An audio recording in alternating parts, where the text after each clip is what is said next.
newspaper, and they said that I called New Zealand beige. No, I fucking didn't. You know exactly how I've made no secret over the years how I feel about New Zealand. I would never call it beige. Now, Invercargill has its beige angle. Bluff doesn't make it to beige. Even the oysters get the fuck out of Bluff. Invercargill makes its living just by being better than Bluff. And that's European Bluff. Oh, fuck. Oh, dearie me. But it's a nice wee place. But it's good. I never called you beige. And when I do, I'll do the beige bit later and you'll see why he got the idea. Like, the world is kind of beige. It's not the New Zealand. I fight the beigeness of the world. As a matter of fact, I find New Zealand an interesting and smashing place. But I'll tell you a weird thing, and you probably don't believe me. I find New Zealand people funny. You know, now I know you don't find yourselves funny. You don't look, I mean, you've got a good impression of yourself, but I don't think funny is one of the tributes you give yourself, and you should, because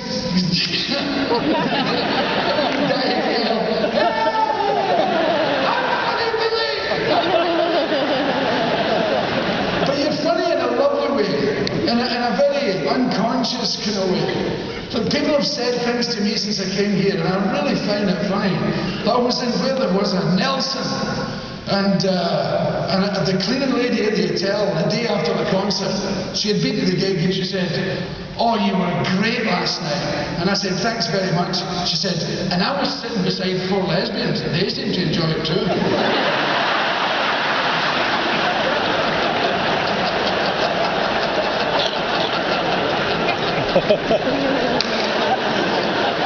And I'm not a bit surprised. Lesbians love my show. It's an identity thing. They identify with me. Because I read about lesbianism, and I read about what lesbians like to do sexually, and I thought, shit, I'm a lesbian.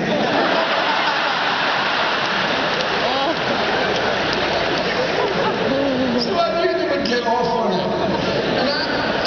I was in Napier, which is a lovely wee town, and that Art Deco stuff going for it, and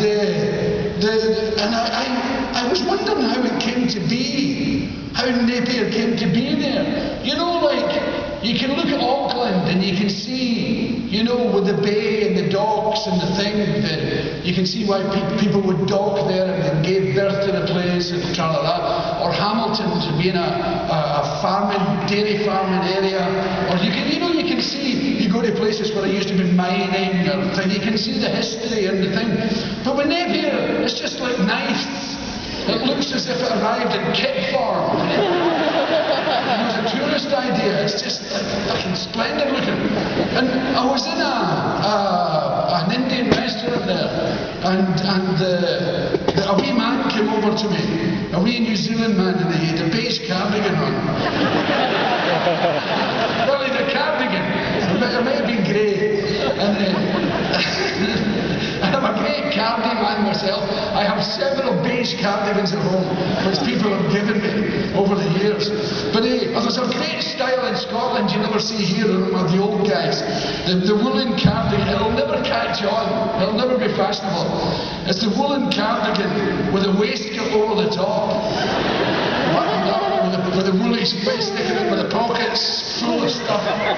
Old guys' pockets are always jammed full of things that they find interesting. And they'll always make you try and be interested. What do you think that is? Looks like a door handle. That's right. It's a car door handle. That's absolutely right. What car? I don't know. Standard Vanguard 1954. Oh yeah. And you say to them, why do you hang on to that? They say, oh, you never know. Well, you never know what. Somebody's going to come along and give you the rest of the car. But he was like that. He was a nice wee New Zealand Zealand man. And he looked like somebody's uncle, somebody's dad, you know, who's Carby. And he came over and he said, welcome to New Zealand, Billy, nice to see you back here. And I said, thank you very much. And we've been just saying pleasantries. And I said, oh, you're the very guy. I said, what's this? And this is absolutely true. I said, what's the history of Napier? Why is it like here? You know, was it docks or shipping?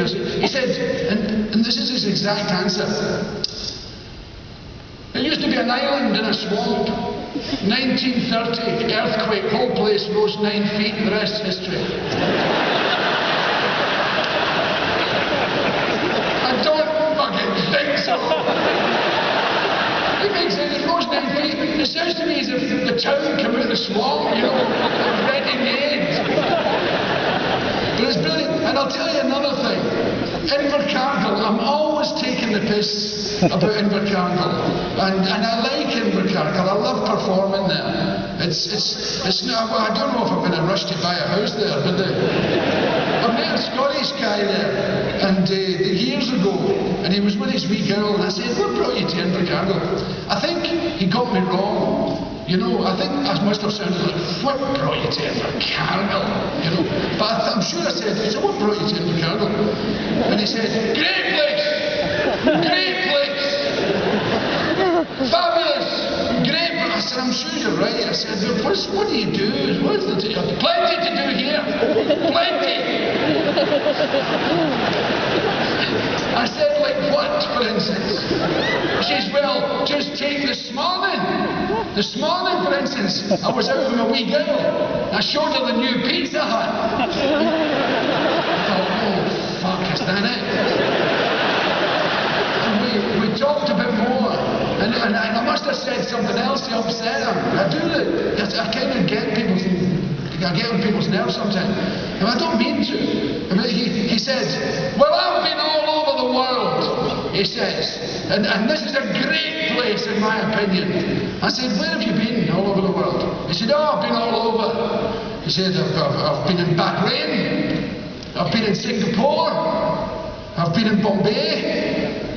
I've been in Melbourne. And I've been in Auckland. And then it dawned on me, that's all the places the plane stopped on the way in.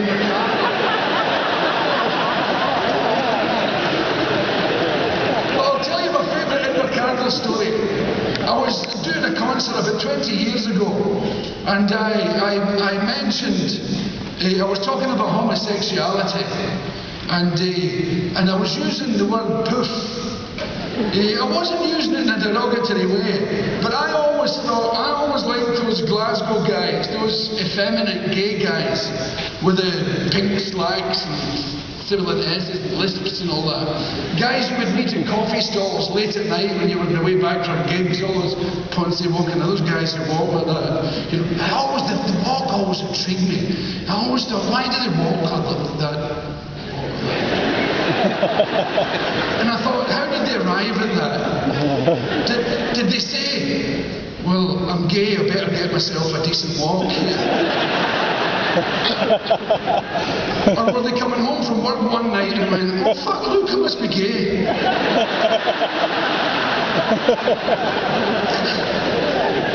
And I asked a pal of mine, a gay guy in Glasgow, Peter, I said, why do gay guys walk like that? He says, because there's seldom enough room to walk like that.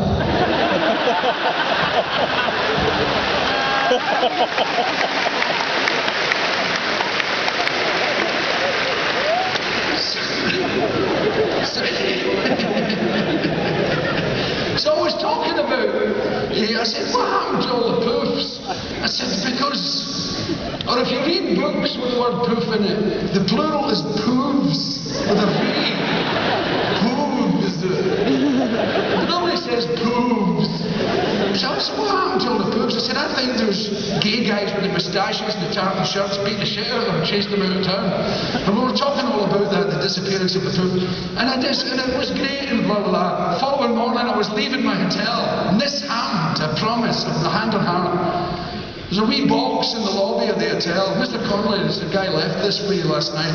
There's a little cardboard box. I took it out and it was a G-string. It was an elephant with big ears and big googly eyes that move. And a hole you put your willy through. Well, in that case, you put your willy through.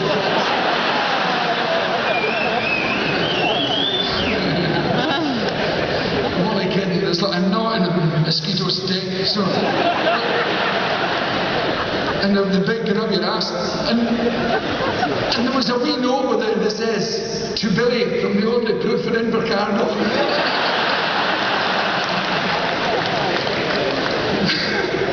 And I'll tell you another thing. I am absolute proof of global warming. I was sunburned in Dunedin. That must be a first. I was on stage, but I burnt my forehead. I was lighting up the whole stalls when the light hit me. I couldn't believe it, because I'm always on about Dunedin being the piss and rain all the time. To the point, I'll tell you a story, when I was here, when my motorcycle doing that film thing, we landed at Dunedin in a helicopter, and I had to be interviewed by a journalist there, and I was expecting to meet him, and I wasn't looking forward to it. I don't like journalists very much. And I realised some of them are great, and I've met some nice ones in my life, but I suffered very badly for many years at their hands, so I'm kind of fucking jumpy all the time. And so I got off the helicopter, all windswept and interesting, the air blowing. Motorcycle jackets, Mr. Showbiz, you know. And I could see the guy, and he had brought a woman with him. And I thought, well, she must be the photographer, or maybe she's with the women's section of the newspaper, the colour supplement or something. Getting the women's angle on this raggedy-arsed Scottish guy too in New Zealand. So I went over, and she opened the conversation. She said, "Where have you come from?" And I said, "Stewart Island." I said, "We had a fantastic time there. You've got it." I said, she said, "Oh, I've always wanted it." "You've never been there?" She says, "No." I said, "Oh, you've got to get your ass down there. It's a wonderful place. The food's great. Mutton birds and oysters and blue cod, the best fish and chips I ever had. I performed to half the population, 250 people. It's unbelievable. What a night, what a time. You've got it." She said, "I must have." I said, "Put it on your list of things to do." And then we talked of many other things, and she was a delight. And then she says, "Well, it was nice talking to you. Cheerio." And she walked out. She was just a passerby.